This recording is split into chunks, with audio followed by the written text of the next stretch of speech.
দেখুন এটা কে? এটা আমি আর আপনি। হার্টটা কোথায়? হার্টটা হলো এইখানে। হার্টের সাইজ কত বড়? হার্টের সাইজ হলো 300 গ্রাম, আপেলের মতো সাইজ। এই হার্টের কাজটা কি? পাম্প করা। পাম্প করবে কি? পাম্প করবে ব্লাডকে। কোথায়? পুরো শরীরে ব্লাডটা পাম্প করবে। হার্ট যখনও পাম্প করে পুরো শরীরে ব্লাডটা পৌঁছে যায়। আচ্ছা, হার্ট কতবার পাম্প করে? হার্ট 1 মিনিটে 72 বার পাম্প করে। আর 1 ঘন্টাতে কত? 72 ইন্টু 60, 4300 বার। আর 24 ঘন্টাতে 4300 ইন্টু 24, 1 লক্ষ বার। মনে রাখবেন আপনাদের সবার হার্ট নেক্সট 24 আওয়ার্সের মধ্যে 1 লক্ষ বার পাম্প করবে। আচ্ছা, তার মধ্যে একটা ব্রেক দেওয়া যেতে পারে 2 মিনিটের? না, ব্রেক দিলে পেশেন্ট ইমিডিয়েট মারা যাবে। মনে রাখবেন হার্ট যতদিন আপনি বেঁচে থাকতে চান প্রতিদিন 1 লক্ষ বার পাম্প করবে। দেখা যাক হার্ট কিভাবে পুরো বডিকে ব্লাডটা সাপ্লাই করে, রক্তটাকে সাপ্লাই করে। হার্টটাকে একটু বড় করে দেখাই আপনাকে। এই হলো হার্ট। আর এই হার্টটা যখন পাম্প করে এখান থেকে একটা টিউব বেরিয়ে যায়, এখান থেকে একটা টিউব বেরোয়। আর এই টিউবটা 1 ইঞ্চ মোটা। 1 ইঞ্চ মোটা, আপনি বুঝতে পারেন? মোটামুটি এত মোটা একটা টিউব বেরোবে হার্ট থেকে। আর এই টিউবটা বেরিয়ে পুরো বডিকে ব্লাড সাপ্লাই করবে। আপনি দেখেছেন আপনার বিল্ডিং এর ওপরে জলের ট্যাঙ্ক রাখা থাকে, সেখান থেকে একটা পাইপ বেরোয়। আর ওই পাইপটা পুরো বিল্ডিং এ, এক একটা বাথরুমে, এক একটা কিচেনকে ব্লাড সাপ্লাই দেয়, জল সাপ্লাই দেয়। সেরকম ভাবে হার্ট থেকে একটা টিউব বেরোবে আর এই পুরো বডিকে এক একটা করে ব্রাঞ্চ দেবে। দেখুন, প্রথম রাইট হ্যান্ডকে দিল, তারপরে ব্রেনকে দিল, তারপরে লেফট হ্যান্ডকে দিল। এই টিউবটা ঘুরে গেল, ঘুরে হার্টের পেছনে ঢুকলো, পেছন থেকে চেস্টকে সাপ্লাই করে পেটে এলো। পেটে এটা আগে স্টমাককে সাপ্লাই করবে, তারপরে লিভারকে সাপ্লাই করবে, দুটো কিডনিকে সাপ্লাই করবে দুদিকে, তারপরে স্মল ইন্টেস্টিন, লার্জ ইন্টেস্টিন সবকে সাপ্লাই করবে, তারপরে দুটো পাকে সাপ্লাই করবে। মানে একবার হার্ট পাম্প করে দিল, পুরো বডিকে ব্লাড পৌঁছে গেল। এই হলো হার্টের কাজ। আর এই ব্লাড থেকে পুরো বডি অক্সিজেন পায়। আচ্ছা, হার্ট যখন পুরো বডিকে ব্লাড দেবে, নিজের জন্য অক্সিজেন দরকার কি দরকার না? হ্যাঁ, হার্টকে নিজের জন্য অক্সিজেন দরকার। আর এই অক্সিজেনটা কোথা থেকে আসবে? হার্ট যখন পুরো বডিকে ব্লাড সাপ্লাইটা দেয় তখন নিজের জন্য 3টে টিউব নিয়ে নেয়। আর এই 3টে টিউবের নাম হলো করোনারি আর্টারিজ। একটা রাইট সাইডে, এটাকে বলা হয় রাইট করোনারি আর্টারি। আর লেফট সাইডে দুটো, দেখুন রাইটের একটা টিউব, এটার নাম লেখা হলো RCA, রাইট করোনারি আর্টারি। আর লেফটে দুটো, লেফটে প্রথমে একটা টিউব বেরোবে আর তারপরে এটার দুটো ডিভিশন হয়ে যাবে। একটা পেছনের দিকে চলে গেল আর একটা সামনের দিকে চলে গেল। সামনের দিকে যেটা চলে গেল সেটার নাম হলো LAD, এটাকে বলা হয় LAD।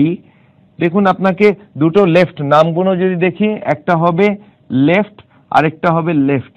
এটা হলো অ্যান্টিরিয়র ডিসেন্ডিং। অ্যান্টিরিয়র মানে সামনের দিকে, ডিসেন্ডিং মানে নিচে নামবে।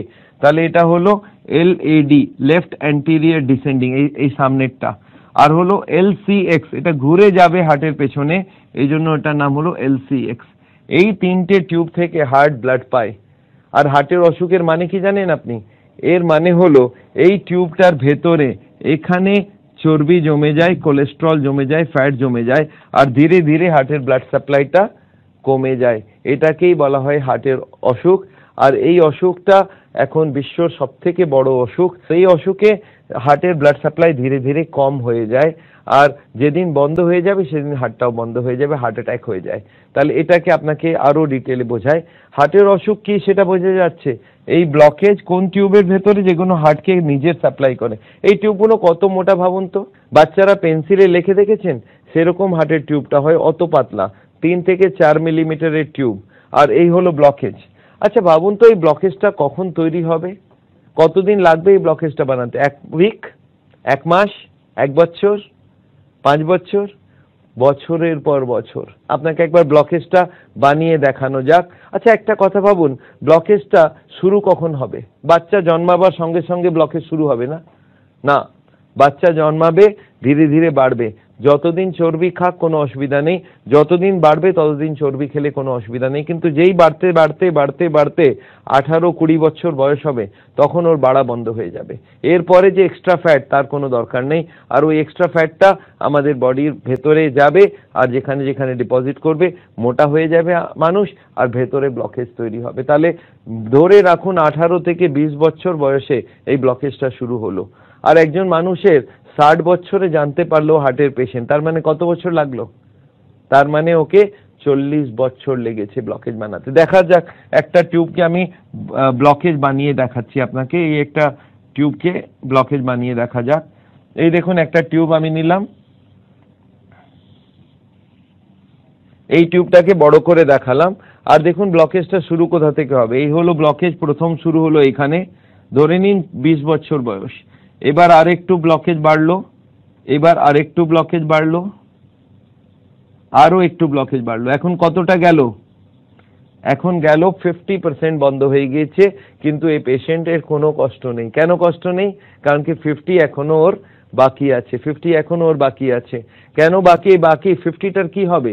এই 50টা ওর ব্লাড সাপ্লাই প্রচুর দিয়ে থাকবে। আপনার মনে রাখবার উচিত কি আমাদের হার্টের দরকার কেবল 10%, 20% আর 30%। 3 রকম দরকার। কেন ভাবুন তো? আমাদের হার্টের দরকার 10% যখন মানুষ বসে থাকবে, শুয়ে থাকবে, যখন হাঁটতে শুরু করবে তখন 20%, আর যখন দৌড়াবে তখন 30%।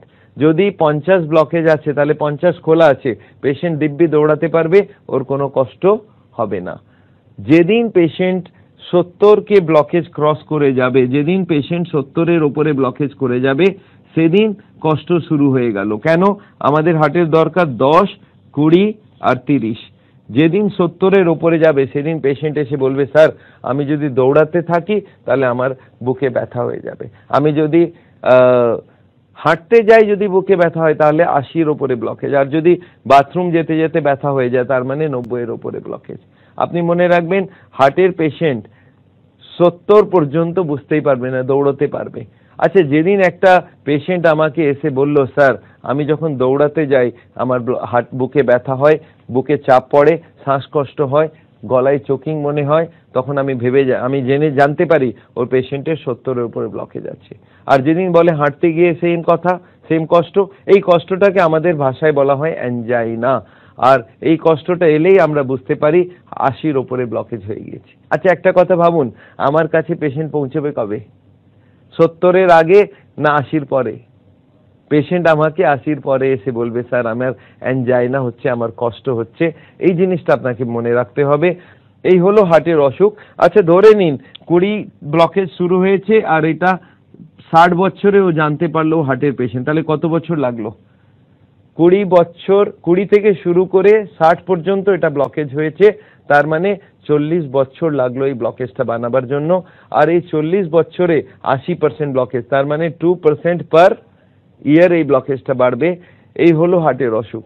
আচ্ছা একটা কথা ভাবুন, এই হার্টের অসুখ কতক্ষণে আপনি বুঝতে পারলেন? তার মানে হার্টের অসুখের মানে হলো কি হার্টের নিজের ব্লাড সাপ্লাইয়ের ভেতরে ব্লকেজ হয়ে যাচ্ছে, ধীরে ধীরে হার্টের ব্লাড সাপ্লাইটা কম হয়ে যাচ্ছে, এটা হলো হার্টের অসুখ। এখন এইটাকে বুঝতে কতক্ষণ লাগলো? 5 মিনিট লাগলো আপনার। কিন্তু যদি কোনো হার্টের হাসপাতালে হার্টের ডাক্তারকে গিয়ে কেউ পেশেন্ট বলে, স্যার আমি হাঁটতে গেলে বুকে ব্যথা, ওনারা এত ডিটেইলে ভালো করে বুঝিয়ে দেবেন না, না, ওনারা বলবেন আপনাকে করোনারি আর্টারি ডিজিজ হয়েছে।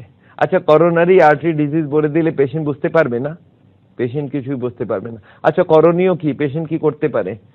আপনার কি মনে হয় পেশেন্ট নর্মাল লোকেরা করিয়ে নেবে? এটা কেউ করাবে না। আমি ভাবছিলাম আল্লাহ এরকম কোনো টেস্ট হোক যেখানে আমাদের তার ঢোকাতে হয় না, বিনা তার ঢুকিয়ে যদি ব্লকেজ ধরা পড়তে পারে। আর লাকিলি ফর ইউ একটা টেস্ট এসে গেছে, এটার নাম হলো সিটি অ্যাঞ্জিওগ্রাফি।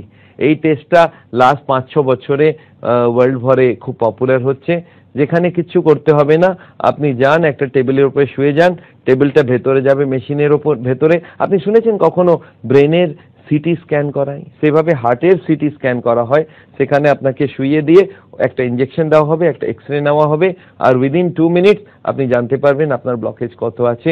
আর এই পরীক্ষাটা কোনো কাটা ছেঁড়া বিনা পরীক্ষা, আর এর কস্টটাও খুব কম। এটা যদি আপনি দেখেন নর্মাল অ্যাঞ্জিওগ্রাফি থেকে অনেক অল্প দামে এই টেস্টটা করা যেতে পারে।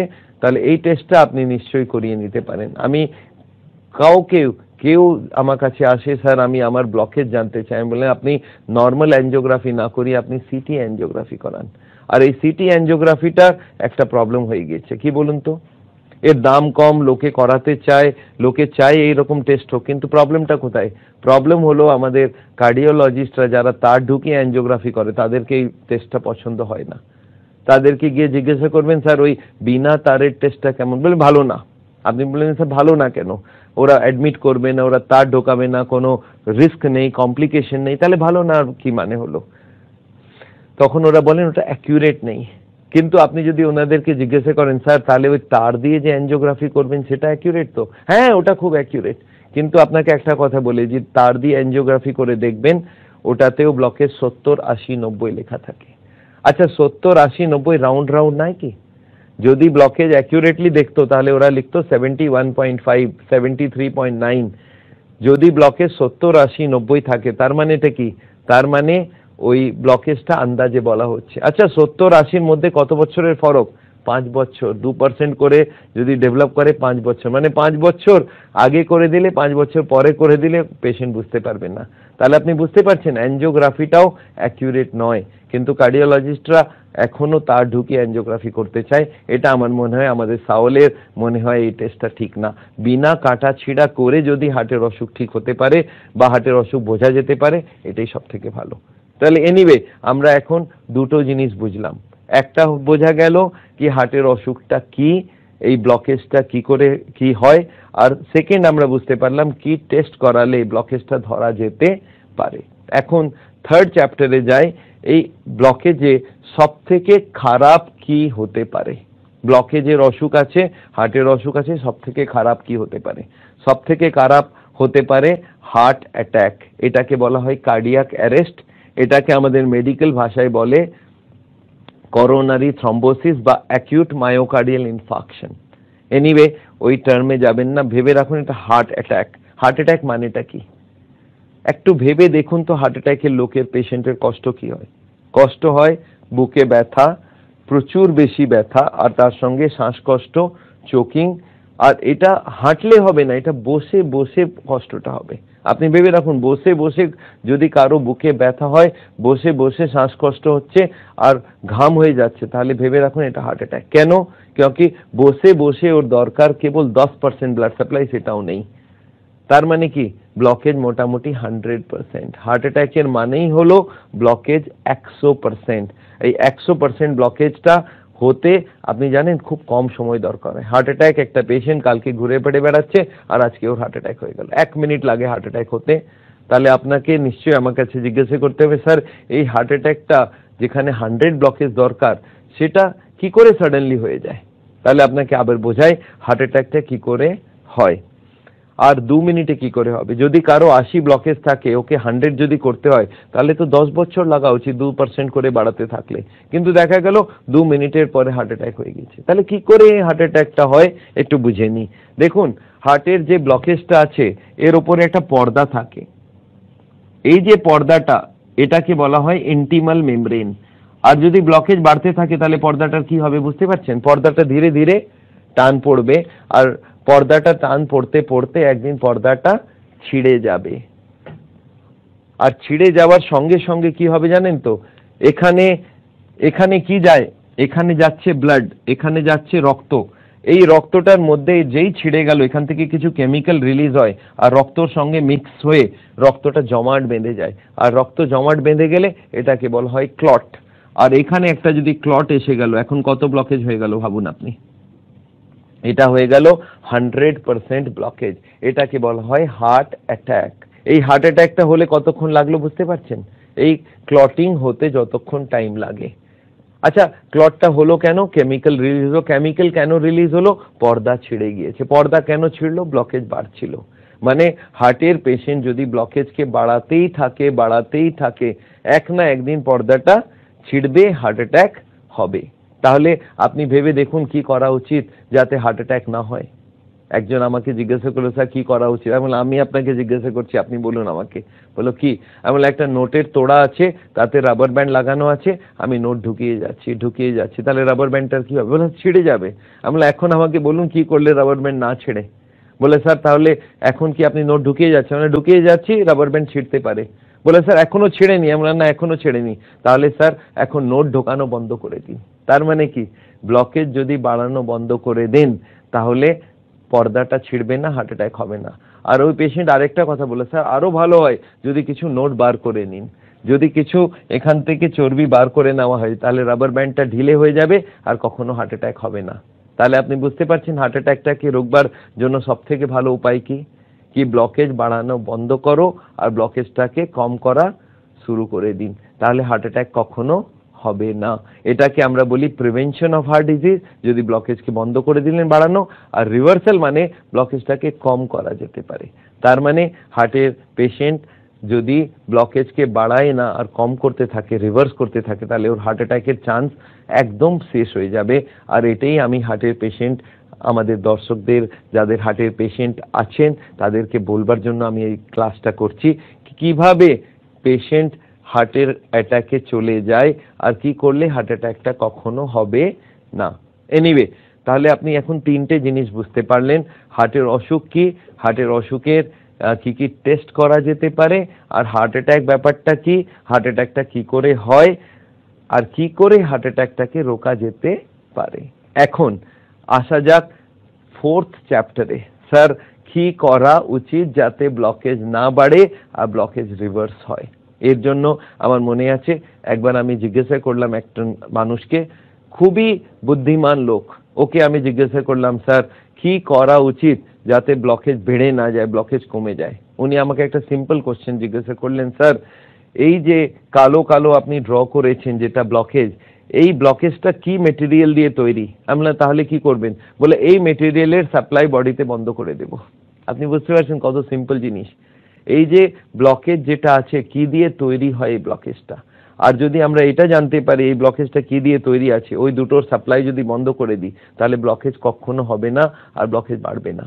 তাহলে এই কি জিনিস জমে সেটা আপনাকে বোঝাতে চাই। দুটো জিনিস জমে, একটার নাম হলো কোলেস্টেরল আর একটা নাম হলো ট্রাইগ্লিসারাইডস। আপনি শুনে থাকবেন দুটো নাম। কোলেস্টেরলটা তো খুবই কমন নাম, প্রতিটা মানুষ শুনেছে, কোলেস্টেরল জমে যায় হার্টের ভেতরে। তাহলে এই দুটো জিনিসের নাম এখন মনে রাখতে হবে, একটার নাম হলো কোলেস্টেরল আর একটার নাম হলো ট্রাইগ্লিসারাইডস। ট্রাইগ্লিসারাইডস এই দুটো আইটেম যদি আপনার রক্তর ভেতরে বেশি থাকে তাহলে ওটা ব্লকেজ তৈরি করবে। তাহলে হার্টের পেশেন্টের প্রথম কি করা উচিত?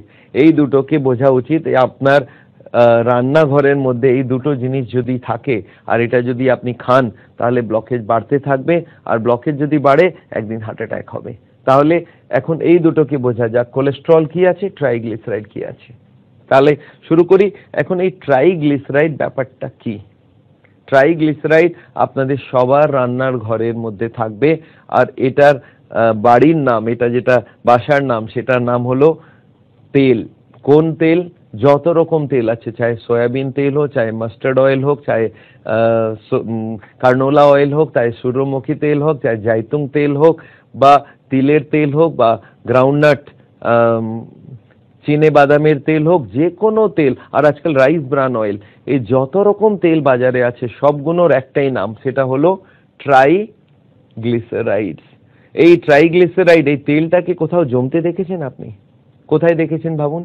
আপনি কিচেনের ভেতরে ঢুকে যান, রান্নাঘরে যেখানে গ্যাসের চুল্লাটা রাখা আছে, পুরো দিন খাবার তৈরি হবার পরে ওই চুল্লাটার পাশের দেওয়ালে হাত লাগাবেন, দেখবেন হাতে চিপচিপ করছে। এটা আবার চিপচিপ কি করছে? এটা তেল জমে গিয়েছে ওখানে। আর আপনি দেখবেন মহিলারা সাবানের জল করে সন্ধ্যেবেলা ওই দেওয়ালটাকে পরিষ্কার রাখেন। একজন ভদ্রমহিলাকে আমি বললাম আপনি 1 মাস পর্যন্ত সাফ করবেন না, দেখা গেল লেয়ার বাই লেয়ার তেল জমে যাচ্ছে। আর এই লেয়ার বাই লেয়ার তেল আপনি এক্সস্ট ফ্যানে পাবেন, আপনি চিমনির ভেতরে পাবেন। আর এই সেম তেলটা হার্টের ভেতরে যদি জমে যায়, আপনি বুঝতে পারছেন কি হবে? তাহলে ওনার ভেতরে এই ব্লকেজ জমে যাবে। তাহলে হার্টের পেশেন্টদেরকে আমি কি বোঝাবো? হার্টের পেশেন্টের স্ত্রীকে কি বোঝাতে হবে কি কোনো খাবারে তেল দেবেন না, কোনো তেল দেবেন না। মনে রাখবেন প্রতিটা তেলের মধ্যে খুব একটা বড় ডিফারেন্স নেই। আপনি দেখেছেন জলের বোতল পাওয়া যায়, একটাতে লেখা থাকে মাম, একটাতে লেখা থাকে স্পা, একটাতে আরো কিছু বিসলেরি। আপনি মনে রাখবেন ওর ভেতরে একই জিনিস আছে, সেটা হলো H2O, কিন্তু নামগুলো ডিফারেন্ট, কোম্পানি ওয়াইজ নামের ডিফারেন্স আছে। মনে রাখবেন প্রতিটা তেলের মধ্যে জিনিস একই, সেটা হলো ট্রাইগ্লিসারাইডস। আর এই ট্রাইগ্লিসারাইডটা যদি রক্তের ভেতরে থাকে, খাবার ভেতরে থাকে, ব্লকেজ বাড়বে। তাহলে আমি কি চাই হার্টের পেশেন্ট থেকে কি বিনা তেলের রান্না শুরু করে দিন। এখন বিনা তেলের রান্না বলতেই লোকে ঘাবড়িয়ে যায়, স্যার তেল ছাড়া কি করে হবে? আচ্ছা একটা কথা বলুন, তেল কেন কেন তেল দেওয়া হয় খাবারে? লোকে বলে টেস্ট। আমি বললাম তাহলে একটা কাজ করুন, একটা চামচ তেল নিন আর মুখে দিয়ে বলুন কত টেস্ট আছে। সঙ্গে সঙ্গে বলে ওর তো কোনো টেস্ট নেই। আমি বললাম টেস্টই নেই তাহলে তেল দিচ্ছেন কেন রে বাবা? স্যার সেটা তো বুঝতে পারছেন না। না তেলের টেস্ট হয় মশলাতে ভাজবার পরে। আমি বললাম না, মশলার টেস্ট আছে, তেলের টেস্ট নেই। আপনাকে আমি সবজি দিচ্ছি আর তেল দিচ্ছি, আপনি সবজি বানিয়ে দেখান তো। পারবেন না। যদি আপনি তেল দিয়ে সবজিটাকে বানান তাহলে কি করতে হয়, মশলাটাকে তেল দিয়ে ফ্রাই করা হয়, মশলাটাকে ভাজা হয়। আর আমি ভাবতে লাগলাম কোনো এমন কিছু থাকে যেটা হার্টের অসুবিধা করবে না কিন্তু মশলাটাকে ভাজতে ইউজ করা যেতে পারে, এমন কি লিকুইড হতে পারে ভাবতে পারেন? আর সাডেনলি আমি রিয়েলাইজ করলাম সব থেকে ভালো যে জিনিসটা আমাদের কাছে আছে সেটা হলো পানি। যদি মশলাটাকে পানি দিয়ে ভেজে নেওয়া যাক তাহলে আমাদের কোনো অসুবিধা হবে না। তার মানে মশলাটাকে যদি মশলার টেস্ট আপনি মনে রাখবেন, নুনের টেস্ট, মরচের টেস্ট, হলুদ আর জিরে আর ধনে আর পেঁয়াজ আর টমেটো আর আদা আর রসুন, এই সব মশলাগুলো, এই মশলাপাতির টেস্ট আছে, তেলের কোনো টেস্ট নেই। এই মশলাটাকে ভাজবার জন্য আমাদের মাথাতে ঢোকানো হয়েছে তেল দিয়ে ভাজতে হবে। এই ব্যাপারটা আপনি বাদ দিন, তেল দিয়ে ভাজতে হবে না, মশলা সব থাকবে, সেটাকে পানি দিয়ে ভাজতে হবে। আর এই পানি দিয়ে ভাজে কি করে তার জন্য আমরা ক্লাস করি। আমি হার্টের পেশেন্টের স্ত্রীদেরকে এটা শেখাই কিভাবে পানি দিয়ে মশলাটাকে ভাজা যেতে পারে। আমি ওদেরকে জিজ্ঞাসা করি আপনি তেল চান না টেস্ট চান? স্যার টেস্ট চাই। আমি বলি টেস্ট তো মশলা থেকে আসবে আর ওটাকে ভেজে নেবার পরে টেস্ট আসবে, কিন্তু পানি দিয়ে ভাজতে হবে। লোকে বলে পানি মানে পানি দিয়ে কোনো তেল ইউজ করবেন না। আমি দেখলাম তাহলে পানির নাম বদলে দেওয়া যাক, আমি ওটাকে বলি সাউল অয়েল। আমাদের সাউলের নাম থেকে সাউল অয়েল, তার মানে এখন থেকে এই অয়েলটা আপনাকে বাড়িতে ফ্রি সাপ্লাই দিয়ে দিলাম। এখন জিরো অয়েল মানে হলো পানি দিয়ে মশলাটাকে ভাজা, তার মানে সাউল অয়েলে ভাজা। আপনি যেরকম ভাবে নিতে পারেন, কিন্তু মনে রাখবেন আমরা এরকম হাজারে হাজারে ডিশ তৈরি করেছি, খুব ভালো রেসিপিস তৈরি করেছি যেটা বিনা তেলে রান্না হবে, টেস্ট সেম টু সেম থাকবে। কেবল দিমাগটা একটু চেঞ্জ করতে হবে কি মশলাটাকে ভাজতে হবে বিনা তেলে। আমি এরকম দেখেছি অনেক মহিলারা এই মাথাটা ইউজ করে ওই মাথার সেটিংটাকে চেঞ্জ করতে চায় না। আমি দেখেছি একজন হার্টের পেশেন্টকে আমি বুঝিয়ে দিলাম কি আপনি ট্রাইগ্লিসারাইড খাবেন না, উনি গিয়ে নিজের স্ত্রীকে বলেছেন কি কাল থেকে খাবারে কোনো তেল দিও না। আচ্ছা স্ত্রী মেনে যাবে না? না মানবে না। না কি করে হবে? না আমি তেল চাই না। তখন উনি কি বলেন, আমি এতটুকু দেবো, অর্ধেক করে দিল। তারপরে হাজবেন্ড আবার বলেছে না, না মানে না। আচ্ছা এতটুকু দেবো। আবার হাজবেন্ড বলে না মানে একদম না, একটা ড্রপও দিবে না। বলে এতটুকু দিব, টাচ করে দিব। কেন এরকম করছেন? আর এরপরে যদি হাজবেন্ড বলে তুমি আমাকে মারতে চাও, তাহলে উনি বলেন না না না এরকম কথা বলবে না, আচ্ছা ঠিক আছে আমি কাল থেকে বিনা তেলে তৈরি করব। এখন কি করে জানেন তো, তেলটাকে সরিয়ে দিল আর মশলাটাকেও সরিয়ে দিল। এখন থাকলোটা কি, বয়েল করা সবজি। বলে বয়েল করা সবজি খাও। আরে টেস্ট কোথা থেকে আসবে রে বাবা? মশলাটা বাদ দিলেন কেন? বলে না তেল ছাড়া মশলা ভাজা যায় না। এটা কে বলেছে? আল্লাহ বলেছে? না, তিনি কেউ বলেননি। মশলাটাকে ভাজবার যে কোনো পদ্ধতি আপনি ইউজ করুন কিন্তু তেল দিয়ে হবে না। তাহলে আমরা এখন কি শেখাচ্ছি, মশলাটাকে ভাজুন কি দিয়ে? বিনা তেলে, পানি দিয়ে ভাজুন।